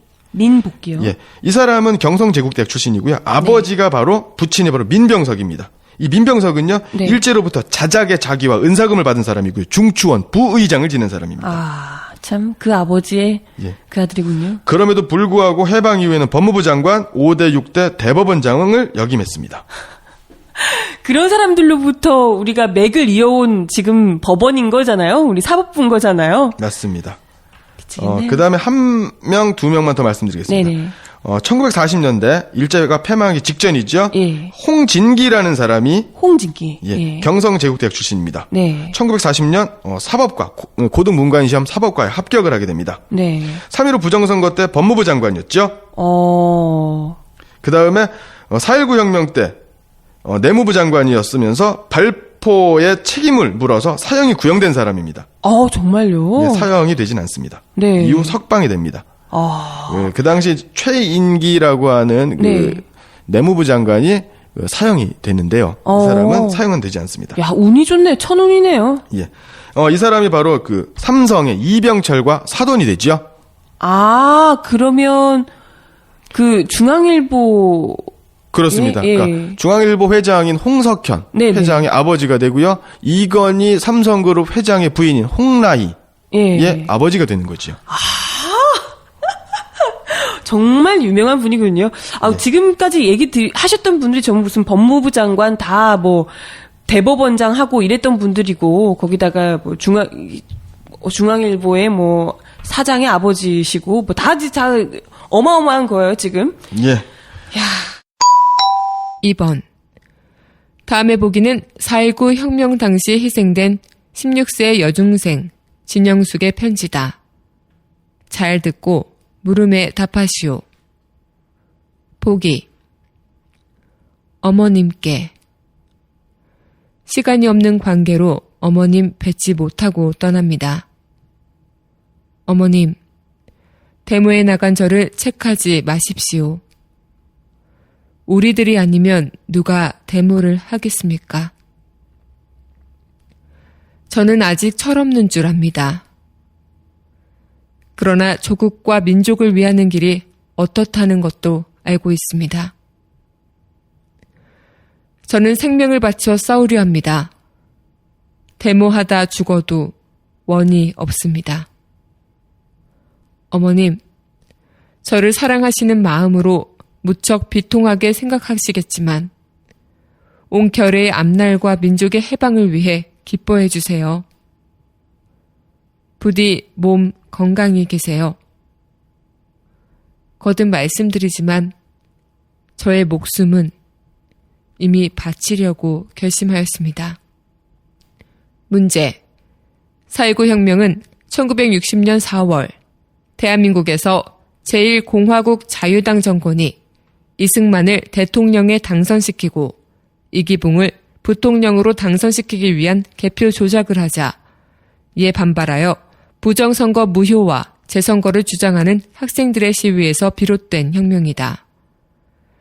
당시 대통령이었던 이승만은 마산 시위가 공산당의 사주에서 벌어진 일이라고 주장했으며 부통령 당선자 이기붕은 정치부 기자들과 회견 자리에서 마산 시민들에 대한 정부의 강경 대응에 대하여 땡땡땡이라고 대답하였다. 이기붕의 대답으로 알맞은 것을 고르시오. 1. 지금은 곤란하다. 기다려달라. 2. 우리는 도덕적으로 완벽한 정권이므로 조그마한 허점도 남기면 안 된다. 3. 바쁜 벌꿀은 슬퍼할 시간이 없다. 4. 나는 대한민국과 결혼했다. 자식도 없다. 국민이 가족이다. 5. 총은 쏘라고 준 것 아닙니까? 그리고 그 당시에는 이제 아까도 말씀드린 판사가 있었고 검사가 있었고 변호사가 있었는데요. 네. 이 중에서 가장 힘이 센 사람이 누굽니까? 판사 아니에요? 검사입니다. 아, 그래요? 예. 그래서 그 조선인으로서 판사가 되는 것도 고등 문관시험 패스하는 것도 합격하는 것도 어렵지만 그 중에서 검사가 되는 건 더 어렵습니다. 오. 그러니까 일제하에서 조선총독부에서 판사 중에서 그 조선인 비율은 한 20% 정도, 22, 3% 정도인 네네. 것 같은데 그 중에서 검사 중에서 검사인 조선인은 10%가 안 돼요. 아. 왜냐하면 이 검사는 구형을 하는 겁니다. 죄를 물어서. 그러면 그 안에서도 이 법조계 안에서도 가장 악질이겠네요. 악질 예. 친일파. 그리고 검사가 가지고 있는 권력 중에서 또 뭐 예심이라는 게 있습니다. 네. 예비심사라는 건데요. 네. 이 독립운동가들을 잡아다가 예. 우리나라 지금 사법제도에도 그 구속을 하거나 구속을 하기 전에 그 임의동행이라는 게 있지 않습니까? 네네. 임의동행은 뭐 48시간인가요? 72시간을 넘어갈 수 없지 않습니까? 예, 그렇죠. 예심은 무제한입니다. 조사한다는 명목으로. 잡아가둬서 그냥 계속해서 예. 할 수 있는. 이 대표적인 사람이 그 최대교라는 사람이 있는데요. 네. 이 최대교가 32년에 고등문관시험, 고등고시 합격을 합니다. 네. 그래서 함흥지방법원의 검사 시절에 조선의 사상범, 즉 독립운동가의 재범 방지와 전향을 위해서 무제한 인신구속이 가능하게 했었던 아까 말씀드렸던 예심? 조선 사상범 예방구구령, 네. 예심이죠. 네. 여기에 위원으로 활동을 합니다. 참. 그 다음에 강중인이라는 사람은 네. 경성제대 출신이고요. 37년에 고등고시에 합격을 하는데요. 이 사람은 경제통이에요. 이 경제 관련된 건데 네. 최근 반도의 경제사범이라는 글을 신문에 발표를 합니다. 대동아 전쟁을 지지하는 거죠. 그리고 경성중앙방송국의 임전보국단 주최의 어떤 그 프로그램이 네. 있습니다. 여기에 나와요. 그래서 필승의 사상전이라는 제목으로 연설을 하기도 하고요. 필승의 사상전. 예. 이런 사람들이 정말 아까도 얘기했지만 판사, 특히 검사 이런 사람들이 친일파로 활동을 하게 되면 일본 아니면 친일파였겠지만요. 그때 당시에 얼마나 많은 우리 조국의 독립운동가들이 이런 사람들의 자기의 그 개인 영달 이런 것 때문에 내린 판결로 얼마나 그 아까운 우리 독립운동가들의 목숨이 쓰러져 갔겠습니까? 진짜. 생각하면 생각할수록 이런 사람들은 진짜 그 어떤 이게 군인들 못지않게 확실하게 광복 이후에 죄를 물었어야 하는 사람들이거든요. 예, 맞습니다. 이 사람들은요, 대표적, 이런 판사, 검사들은, 네. 일제시대에는 일제 앞잡이가 되어서 조선민중을, 그 다음에 독립운동가들 탄압하고 때려잡는데 그렇죠. 앞장섰어. 네. 뿐만 아니라, 광복 후에는 이 사람들은 바로 반공판사, 반공검사가 됩니다. 그래서 장제갑, 선우종원, 이런 사람들은요, 네. 광복 직후에 그 좌익, 네. 사회주의 계열, 좌익계 인물들을 전향시켜서 별도로 관리하려는 단체가 바로 이제 국민보도연맹인데요. 이런 연맹을 창립을 주도합니다. 그래서 이 보도연맹 관련자, 보도연맹 사건이라서 수십만 명이 학살되지 그렇죠. 않습니까? 예. 그 다음에 또 만주국에서도 이제 사법관료가 된 사람이 있는데요. 대표적인 사람이 그 권혁주입니다. 네. 이 권혁주 같은 사람은요, 당시 중국의 팔로군, 예. 그 팔로군이니까 그 일제에 저항하는 네. 중국 공산당이죠. 예. 이 재판에 참여해서요. 일본군 헌병의 조서만으로 네. 조서입니다. 네. 만으로 150명이나 되는 피고인들 중에서 사형을 선고합니다. 와. 그 중에서 한 10명 가까운 사람을 네. 사형을 선고하고요. 그 다음에 해방 이후에는 일본에서 살아요. 그래야죠. 예, 제1본 대한민국 민단, 그 제1동포 단체 있지 않습니까? 예, 민단. 예. 민단의 단장. 그리고 귀국해서 8대 9대 국회의원을 지내기도 한 사람입니다. 그래요? 예. 진짜 미치겠네요. 아니 근데 저는 아까 얘기하신데 깜짝 놀랐던 게 예. 우리 뭐 보도연맹 사건 하면 굉장히 유명하잖아요. 예, 얼마 맞습니다. 전에도 그 관련한 다큐멘터리 영화도 나오기도 예. 했었는데요. 그게 아무것도 모르는 그냥 마을 이런 사람들 정말 평범한 그 촌부촌 그렇죠. 이런 분들을 정말 완전 정말 대량 홀로코스트가 자행됐던 끔찍한 일입니다. 근데 거기에 바로 이 사람들이 빨갱이로 다 몰아서 죽였던 사건인데 예. 여기에 바로 이 보도연맹을 만들었던 사람이 사실은 친일파, 검사, 판사 이런 사람들이었다는 거잖아요. 예. 친일을 네.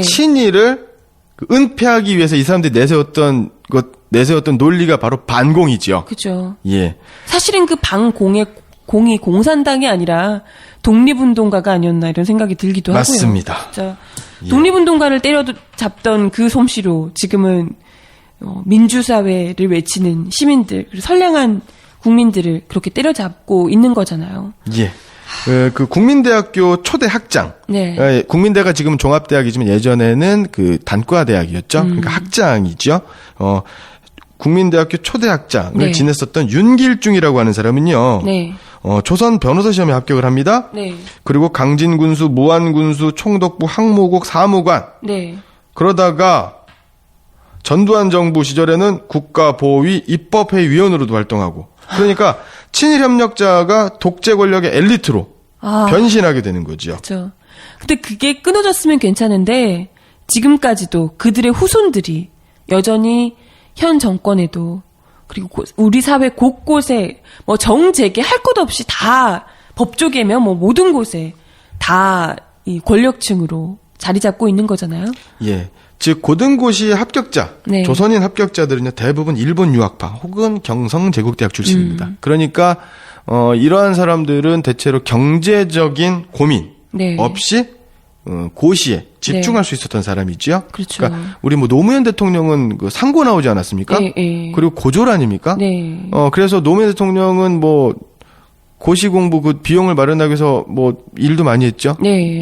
그 아파트 공사장에서도 일도 하고. 네. 이런 사람, 노무현 대통령 같은 사람하고는 질적으로 다른 사람들이죠. 그렇죠. 예. 그래서 합격을 합니다. 그리고 조선 총독부의 판검사로 진출하고. 네. 그래서 부일, 친일 협력의 혐의를 벗을 수가 없는 사람들입니다. 다만 네. 행정 경험과 능력이 있다는 이유로 어떠한 자기 반성과 사죄와 참여 없이 미군정, 이승만 정부, 그다음에 네. 또 전두환 정부에 의해서 다시 중용되고 진짜 이랬던 사람들이라는 거죠. 정말 미치겠네요. 예. 개인, 민족, 국가 네. 이런 존재들은 바로 역사가 가진 역사를 네. 갖고 있는 존재들 아닙니까? 그렇죠. 그러니까 역사를 가지고 있었다라는 건 지난 날에 대한 성찰, 반성이 반드시 필요한 겁니다. 그럼요. 예. 근데 그런 게 없는 겁니다. 그걸 보면서 정말 저는 그 아까 예시로도 들었지만 독립운동을 하시던 분들이 그렇게 자신을 피말려 죽였던 핍박하는 그런 했던 사람들이 악의 뭐 원수였을 거 아니에요. 그렇죠. 자신도 죽이고 동료들도 죽이고 했던 사람들인데 그런 사람들이 광복되고 나서 다 이제 물러갔겠구나 하고 나왔는데 떡하니 그냥 자신의 쓰는 사무실에 같이 들어있는 모습을 봤을 때 그 심정이 어땠겠어요, 정말. 참, 네. 이게 정말 민족의 비극이 아닌가, 가장 큰 비극이 아닌가 예. 생각합니다. 그래서 지금까지 말씀드린 게 바로 이제 네. 순사가 되는 것, 그 다음에 고등고시를 합격하는 것. 네, 이제 네. 한 가지가 남았죠. 아, 또 뭐가 있나요? 이제 육군 소위가 되는 것. 아, 이제 군인이 되는 예. 걸로. 즉, 그, 6급 이상, 즉, 네. 사족으로, 평민화 사족으로 신분 상승을 할 수 있고, 그 다음에 또 출세할 수 있는 것이 바로 이제 한 가지가 바로 군인이 되는 것. 지금 사관학교를 졸업하는 것입니다. 네. 이 사관학교도 마찬가지로 이제 국가고시지요. 예, 예. 그러니까 연령 제한이라든가 나이 제한이 있는 겁니다. 네. 그러니까 장교가 되는 거죠, 장교가. 그렇습니다. 예. 예. 그러니까 출세, 특히 일본 제국주의 시절에 우리나라 그 80년대, 70년대도 출세하려면 어디 갔습니까? 육군사관학교 가야 되지 않습니까? 예. 예. 그때도 이제 뭐 군국주의의 그 제국주의 국가이기 때문에 그렇죠. 예. 우리나라 70년대, 80년대 육법당이라는 게 있습니다. 그게 뭔가요? 육법당이 뭐냐면 당은 물이 당자입니다. 네. 그래서 정치를 하려면 권력을 주려면 육군사관학교를 나오거나 법대를 나오거나 아. 그런데 법대보다 육군사관학교가 더 위에 있는 겁니다. 그래서 육법당입니다. 그게. 법육당, 육법당. 예. 아. 그러니까 그 제국주의 시절에는 그 네. 육군사관학교를 졸업했다라는 건 사상 일단 검증이 된 겁니다. 그리고 그 당시에 초등학교, 그 소학교가 되겠죠. 네네. 국민학교 교과서에 군인에 대해서 어떻게 표현이 됐냐면 군인 아저씨를 길에서 만나면 어떻게 해야 되나요? 그러면 군인 아저씨는 천황폐하와 황국 신민을 보호하는 아주 훌륭하신 분들입니다. 그래서 그분들을 거리에서 만나면 차렷 자세를 하고 90도로 숙여 인사를 합니다. 라고 소학교 교과서에 실려 있습니다. 어린아이들한테. 예. 참, 그, 군인을 향한 존경심을 가지도록 예. 했군요. 그래서 그 군인에 대한 어떤 위상, 군인의 역할, 그다음에 군인의 위치라고 하는 것은 지금의 육군사관학교를 졸업한 소위와는 완전히 다르다. 네네. 그냥 졸업하고 나오는 소위 네. 이런 것이라고 보기가 좀 어려운 겁니다. 네. 일제강점기 때는 군인 되기 위해서 육군사관학교를 졸업하기 위해서는 일본 그 육군사관학교를 네. 졸업을 하거나 아니면 만주에 있는 군관학교를 졸업을 하거나 네. 둘 중에 하나였는데요. 1911년부터 광복 직전까지 네. 63명이 소위가 인간이 됩니다. 조선인 중에서. 그러니까 일제강점기 35년 동안 해마다 약 1.7명이 네네. 1.7명이 소위가 되는 겁니다. 그럼 굉장히 적은 수네요? 고등고시보다 더 어려운 겁니다. 야, 거기서 통과를 해서 소위가 됐다면 그야말로 어마어마한 친일파라고 볼 수가 있겠네요. 그런데 그 중에서 36명은 제외가 돼야 됩니다. 왜요? 왜냐면 그 초창기 일제 그 식민지 지배 초기에 36명 같은 경우에는요, 대한제국의 육군사관학교 생도들이었습니다. 그런데 일제강점기 초반에 그 1907년에 군대 해산이 되면서 그 전후로 해서 사관학교가 없어집니다. 우리나라 그 강화도에 대한제국 그 편에 제가 말씀드렸지만 네네. 강화도에 그 해군사관학교 있었습니다. 영국인 교관이 네네. 있었고요. 네네. 근데 이 대한제국의 육군사관학교가 이제 해체가 되니까 네. 위탁 교육을 받으러 일본으로 갑니다. 그래서 그 사람을 빼면 1년에 0.9명, 한 명이 채 안 되는 사람만 육군사관학교를 졸업을 네. 하고 소위가 될 수 있었던 겁니다. 와, 진짜 힘들게 된 거네요. 그리고 만주 군관학교 출신 67명을 네네. 포함한다 하더라도, 그다음에 아까 대한제국 출신까지 네네. 다 포함한다 하더라도 1년에 4명이 안 되는 거예요. 그러니까 지금의 소위, 네. 그러니까 친일 인명사전 만들 때 야 육군 소위가 무슨 친일파냐 이런 말이 있는데, 이거는 지금하고는 전혀 다르다. 예, 그렇습니다. 한 명이 채 안 된, 이러면 거의 뭐 국가공인, 세계공인 인증 친일파가 아닌가 이런 생각이 드는데. 예, 맞습니다. A급 친일파고요. 네. 이 사람들은 뭡니까? 그 육군사관학교 졸업해서 소위 아닙니까? 네. 제국의 군대, 제국의 군인 아닙니까? 예. 바로 그러면 뭡니까? 우리가 대한민국 임시정부가 선전포고한 적국의 장교 아닙니까? 그렇죠. 적국 장교는 어떻게 죽여도 되는 사람입니다. 네. 그럼요. 예. 정말 적국의 군인, 장교, 그것도. 예. 네. 그래서 이런 사람들을 처단하고 단죄해야 되는데도 불구하고 네, 그게 정상이죠. 뭐 백선엽을 추모하는 맞아요. 기념사업회를 벌인다거나. 국립현충원에 묻힌다고 뭐 그런 예. 얘기를 하고 있죠. 맞습니다. 그 사람도 역시 그 소위 출신인 거죠. 장교죠. 장교 예. 출신, 예. 예, 맞습니다. 그럼 여기서 이제 빼놓을 수 없는 게 바로 이제 박정희가 네. 되는 거죠. 그렇죠. 박정희 전 대통령. 예. 예. 그- 이 사람 역시도 적국의 장교였던 사람입니다. 예, 그 맞습니다. 어려운 0.7명 이렇게 0.9명 이렇게 됐다는 그 어려운 국가 공인 인증 예. A급 전범입니다. 예. 예, 그 당시에 만주에서 볼 수 있었던 신문이 여러 개가 있었는데요. 그 중에 네. 2가지 신문이 있습니다. 예. 만선일보가 있고요. 예. 만주신문이 있습니다. 네네. 이 만선일보는 만주조선 네. 일보고요. 그래서 한글로 기록이 되어 있습니다. 한글로 인쇄가 되어 있기 때문에 그 만주 지역에 있는 조선인들에 대해서 제국주의를 홍보하는 그런 신문입니다. 그리고 만주신문이라는 게 있습니다. 네. 이 만주신문은 1호로 되어 있고요. 본사가 일본에 있습니다. 그러니까 일본 신문이에요. 네네. 그리고 이것은 일본인들을 위한, 그 일본 지배층들을 위한 신문입니다. 네네. 그런데 이 만주신문, 1호로 쓰여져 있는 만주신문에 다카키 마사오가 아니라 박정희 충성혈서를 쓰고 군관학교, 만주 군관학교 지원했던 사연이 소개가 되는 거죠. 네. 1930년 3월 31일자로. 그것도 혈서로 썼다는 소문이 있던데. 예, 혈서로 네. 쓰지요. 혈서를 써서 뭐 그랬더라니. 그게 이제 일본인들을 자기들끼리 자기 소식 전하는 그 신문에 나와 맞습니다. 있었다는 거죠. 그때 일사봉공, 즉 일사 한 번 죽음으로써 봉 떠받든다. 공이라고 하는 건 높은 사람을 공이라고 네네. 하죠. 바로 천황입니다. 네. 그래서 견마지로 개와 말에 개와 말처럼 네. 우리 개가 얼마나 그 주인한테 충성을 다합니까? 그렇죠. 말이 주인을 위해서 얼마나 노고를 아끼지 않습니까? 네. 개와 말처럼 조국을 위해 어떠한 일신의 영달도 바라지 않겠습니다. 네. 라고 충성열서를 써서 합격을 하게 되는데 상식적으로 그 창씨개명을 했기 때문에 다카키 마사오라고 써야 돼요. 네네. 그런데 만주신문에 조선인은 보지 않는 일본인 신문에 박정희라고 썼습니다. 왜 뭐냐면 그 당시는 바로 이 총동원, 그래서 그 제국주의가 그 팽창되고 있는 시기, 그 다음에 또 대동아 전쟁을 네. 수행하고 있었던 시기였기 때문에 징병제, 징용제가 준비되고 실행됐던 시기입니다. 그러니까 그 시범 케이스가 되는 거죠. 이렇게 충성스러운 황국 신민이 된 조선인이 있다. 하나의 미담 사례가 되는 거죠. 홍보 효과를 노리게 되는 거죠. 그 당시에 만주국의 고위 그 군인이었었던 네. 사람이 있습니다.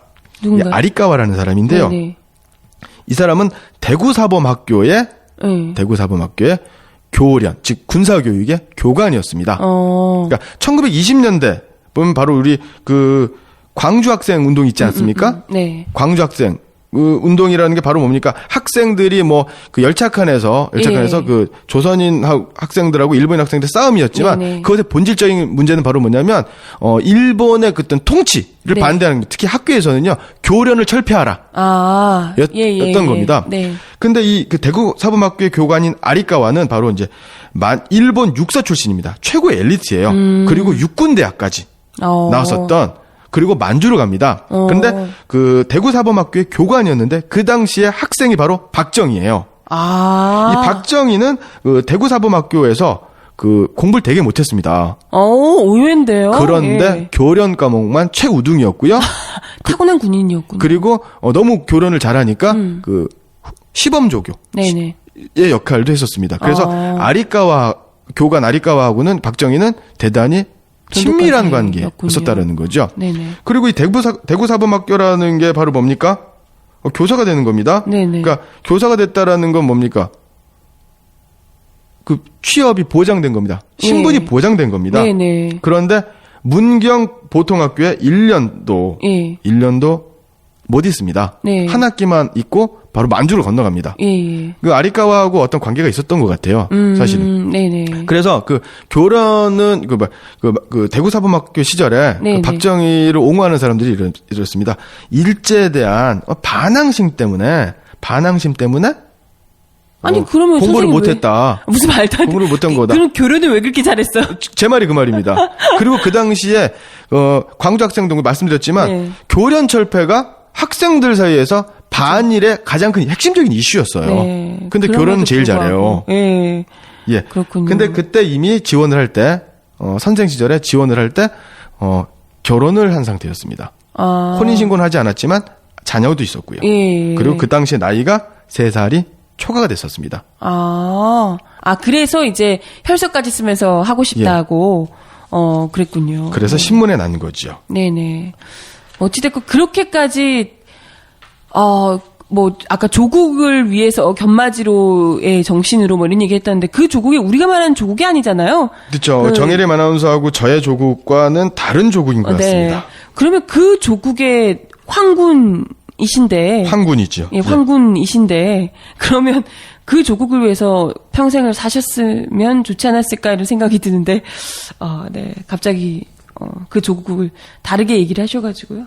맞습니다. 네. 아무튼, 다른 분들도 우리가 얘기했지만, 이런 일제시대에 친일파로서, 일제 그 총독부에서 아주 제대로 작전을 세워서 친일파 육성 작업을 했고, 그 안에서 열심히 친일파로서 길을 닦았던 수많은 사람들이 얼마나 거기서 악랄한 짓거리를 했는지도, 그리고 하지만 그것에 대한 조금의 반성도 없이 다시 또 광복 이후에 고위 관료로 지금까지도 계속해서 그 집안 대대로 승승장구해 왔고, 그 뭐 대표적인 사례가 박정희 대통령이기도 하고요. 맞습니다. 따님께서 또 지금 대통령을 하고 계시고. 예. 예. 그래서 그 박정희의 그 어떤 친일 예. 친일 전력이 윤보선 예. 대통령에 의해서, 그 당시 이제 박정희 대통령하고 이제 그 대통령 선거에 붙지 않습니까? 네네. 후보로. 그때 윤보선 대통령 측에 의해서 네. 박정희 대통령의 전력 예. 공개가 됐어요. 의문이 됩니다. 근데 그 당시 윤보선 대통령 같은 경우에는요, 박정희가 일본군 장교였는지, 아니면 또 남노당 프락치였는지, 네네. 그래서 잘 몰랐었어요. 아. 그래서 그 신문에 호해로 나왔었습니다. 아. 그런데 그 호해가 대부분 수거가 돼가지고 일반 시민들은 호해를 본 사람이 없었습니다. 아, 그렇군요. 예. 아니, 사실 저만 해도 학교 다닐 때 그런 걸 알려주는 곳이 없었기 때문에 대학 이후에나 박정희 대통령이 친일파였다라는 걸 알았거든요. 그래서 그만큼 또 아직까지도 아는 사람들은 죄다 알지만 현대사 교육에 있어서 모르는 사람들이 정말 많고, 그 교육이 그만큼 부족하지 않나, 알려주기를 겁내하는 게 많지 않나는 생각이 그렇죠. 박정희 대통령이 일본군 장교 출신이었다라는 네. 건 뭐 지난 대선 네. 내서 어떤 대통령 후보의 입을 통해서 닭깎이바사라고 하셔가지고. 예. 대단히 충격적이었었죠. 예, 깜짝 놀랐습니다. 예. 아무튼 근데 사실 이런 문제가 계속해서 쉬쉬해서 밝혀지지 않아야 되는 부분이 절대 아닌데요.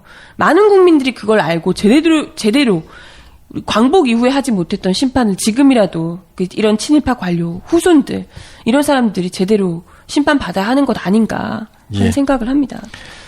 네. 조국과 자신의 미래를 위해서 젊음을 바친 네. 사람들이 많았습니다. 그럼요. 한 부류의 사람들은 민족의 조국을 위해서 네. 목숨을 바쳤고요. 그렇죠. 다른 한 부류의 사람들은 출세를 위해서 네. 우리와는 다른 조국을 위해 목숨과 젊음을 바쳤지요. 그렇죠. 예. 조국의 암울한 현실을 외면한 채 자신의 청춘을 위해서, 자신의 삶을 위해서, 자신의 네. 미래를 위해서, 부와 명예와 권력을 위해서 삶을 살았던 사람들을 우리는 어떻게 바라보아야 하는지, 네. 예, 2014년의 대한민국에서도 네. 우선 중요한 문제가 아닐까라는 생각이 드네요. 네. 3번. 다음에 보기가 설명하는 인물은 누군지 보기에서 고르시오. 보기. 1940년 경성제국대학을 졸업하고 그해 10월 고등문관시험 사법과에 합격하였다. 1943년 전주지방법원 판사가 되었고 광복 후 이승만 정부 시절에는 법무부 장관과 내무부 장관을 지냈으며 3.15 부정선거로 체포돼 무기징역을 선고받았으나 박정희 대통령의 광복절 특사로 석방되었다. 이후 언론계에 종사해 1965년 동양방송 사장에 취임한 데 이어 1968년 중앙일보 사장을 지냈다. 1986년 사망하였으며 금관문화훈장이 추서되었다. 2008년 친일인명사전에 등재되었다.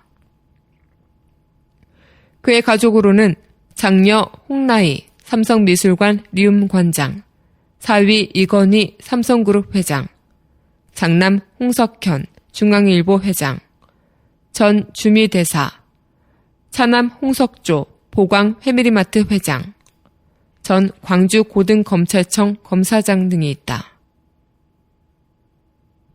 보기 1. 홍명보 2. 홍금보 3. 홍진경 4. 홍드로 5. 홍진기 참 답답한데요. 이 사람들이 옛날 얘기로 그쳤으면 참 좋았을 텐데 아직까지도 이 사람들이 우리가 지금 들었는데 이해를 누군지 알겠다 싶은 사람들이 이렇게 이름이 들리는 것 자체가 우리 대한민국의 비극이 아닌가 이런 생각을 해봤습니다. 네, 오늘 29번째 강의 총독부는 어떻게 친일파를 키웠나 편 함께 하셨습니다. 예, 아까도 말씀드렸지만 네. 개인과 민족과 국가는 모두 역사를 가진 존재입니다. 네네. 역사라고 하는 것은 미래에 대한 전망을 밝히는 것이 중요하죠. 네. 그러기 위해서는 과거에 대한 네. 성찰과 반성이 반드시 뒤따라야 합니다. 네. 예, 3.15 부정선거가 있었던 주에 다드사를 네. 들으시고 미래, 봄이 오는 미래를 네. 위해 지난 날의 과거를 다시 한번 돌이켜 생각해보는 한 주가 되면 어떨까라는 생각이 드네요. 네, 오늘 말씀 감사합니다. 다음 주에 뵐게요. 고맙습니다. 네.